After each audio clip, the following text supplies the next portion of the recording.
You are always on the cutting edge of technology? You want the latest features on the market and have been following the topic of home storage for a long time? Sounds like you're ready for the new single-phase hybrid from Sungrow, unique in its fast installation. Before starting the installation, please read the safety instructions in our manual. You need a suitable place for the inverter. This means it should be a room where no flammable materials or gases are stored. The wall must be fireproof and able to bear the weight of 40 kg. All screws and plugs required for the installation are already included in the delivery. You only need your own tools and cables. And off we go! Luckily, you don't need a spirit level. Sungrow has it integrated in the mounting plate. Before you start drilling, you should make sure that there are no wires running through the wall that you could damage. Take your drill with a 10 mm drill bit and drill at least 70 mm deep into the wall at the marked points. The dowels for mounting the inverter on the wall are included in the delivery. You will also need a cordless screwdriver for attaching the mounting plate. The required screws are part of the delivery. For the lift-out protection, you need a cross screwdriver to fix the two M4 fixing screws and washers.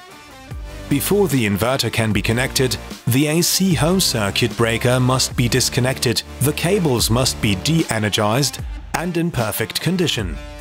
Before installation, make sure by measuring that the cables are really voltage-free. You will find all cable requirements and wire sizes in our manual. Furthermore, you have to set the DC switch at the bottom of the inverter to off. Now let's continue with the installation. In the first step, you have to connect the inverter to ground. There are two PE connections at the bottom of the inverter. The one below the backup port will be connected to the grounding of the backup loads. The other one will be connected to the grounding of the battery. Make sure that the chassis of the inverter, the backup load PE and the grid side PE are all connected to the same grounding point. If the grounding connection isn't done properly, it may affect the backup function. Now let's connect the AC plug. Remove approximately 4 to 5 cm of the cable sheath of the AC cable. Then, strip approximately 2 to 3 mm of the inner cables. Add cable terminals and heat shrinks to the AC cables. Because of our handy plugs, you don't have to open the inverter for installation. Simply pull the cables through the individual components of the plug and fix them with the included screws. Push the connector until you hear a click and fix it with an M4 screw. Last but not least, you have to tighten the fasteners. Now let's take a look at the DC connector. After stripping the insulation, you have to attach a crimp contact. For this, you have to check the polarity, because each pole has different terminals that need to be crimped. The polarity is marked on the inverter.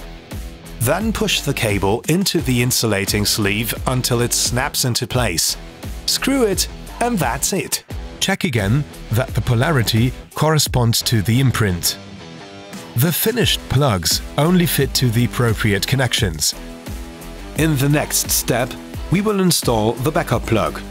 Remove approximately 4 to 5 cm of the cable sheath of the cable. Then strip approximately 12 to 15 mm of the inner cables. Pull the cables through the individual components and fix them with 3 simple clicks, completely screw-free.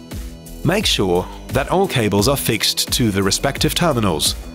When all cables are in place, push the terminal strip into the housing of the plug.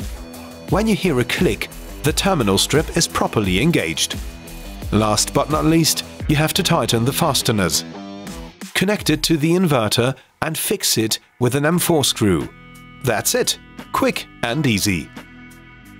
To connect the single-phase hybrid to the Sungrow battery, you have to use SunClicks connectors.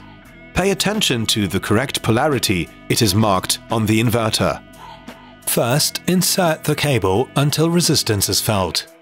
Now the cable is fixed to the connector by pushing down the spring. A clear click can be heard when it clicks into place. Tighten the plug. Plug it in. That's it. Now only the communication plug is missing. The smart meter, the battery and the heat pump, for example, are controlled via the communication interfaces. The Sungrow battery can be connected via Ethernet cable.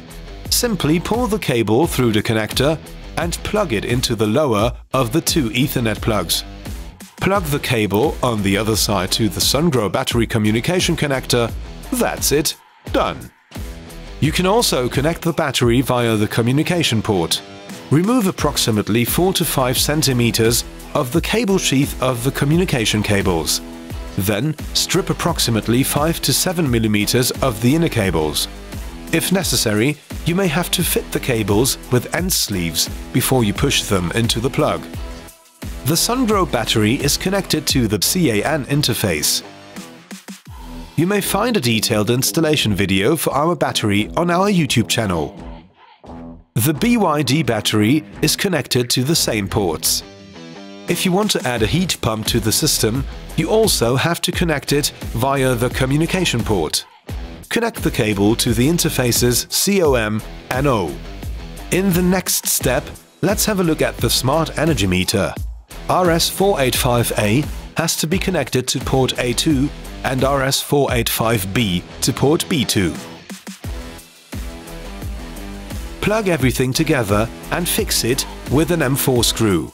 Now, let's connect the smart energy meter itself. Mount the meter on a DIN rail and connect the communication cable RS485A to pin 2 and RS485B to pin 5 on the meter. The meter must be supplied with 230 volts.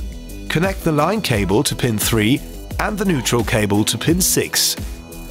The CT of the meter must be clipped around the house line cable. It is essential that the CT is connected at the house grid connection point so that the whole house is behind the meter, including the backup load. Pay attention to the orientation with clipping the CT. The little arrow has to indicate the direction from grid to house load. For commissioning, you have to connect the new YNet module. It combines Ethernet and Wi-Fi in one port and is part of the delivery scope. If you want to use Ethernet, simply unscrew the swivel nut from the YNet S and thread the network cable through it. Insert the RJ45 plug into the plug connector until you hear a click. Screw everything together and plug the device in. If you want to use Wi-Fi, it's even easier. Simply connect the module to the inverter. That's it. The installation is done. Now it's time for commissioning. First, you have to switch on the AC circuit breaker. Next, you have to set the DC switch of the inverter to the on position to connect the inverter to the PV generator. A look at the LED light tells you if everything works properly. If the light shines continuously blue, the inverter is ready for use. If this is not the case, please refer to the manual where you will find a breakdown of the different light signals. When connected, the YNet module takes some minutes to fully boot.